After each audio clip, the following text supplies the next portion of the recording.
नगड़ा पारिपार्श्विक स्थिति परखिले पूर्वतन प्रशासक 1986 बैच ओडिशा कैडर आईएएस अधिकारी पूर्वतन राजस्व परिषद सदस्य अवसरप्राप्त जातीय विपर्यय प्रशासन परिचालना विभागर निर्देशक तथा नुआदिल्ली स्थित अवसरप्राप्त ओडिशा मुख्य आवासिक आयुक्त जीवी वेणुगोपाल शर्मा नगड़ा और यार पारिपार्श्विक अंचल गस्तरे आसी वास्तव स्थिति परखिछंती। शुक्रवार अपराह्न 3 घटिका समय नगड़ारू स्थिति परखि फेरिथिबा देखिବାକୁ मिलिथिला।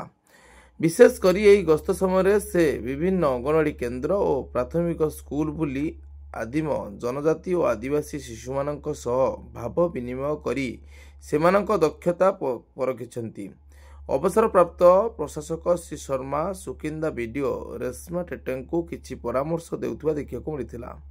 तांकर एही गस्त और विभिन्न समीक्षा ब्लॉक शिक्षा अधिकारी नारायण दास, ग्राम पंचायत संप्रसारण अधिकारी सत्यभूषण विश्वाल, सहकारी निर्वाही जंत्री इंजीनियर आशीष कुमार विश्वाल, मंगल संप्रसारण अधिकारी श्वेतलेना श्रथ, पानीय जल जोगाण कनिष्ठ मंत्री इंजीनियर मानस रंजन बेहेरा, सीआरसीसी संजय कुमार सामल, स्वच्छ भारत मिशन संयोजक रश्मि रंजन सेठी, पंचायत निर्वाही अधिकारी गौरहरि बेहेरा प्रमुख यह कार्यक्रम में सहयोग करथिबा देखिବାକୁ मिलिथिला।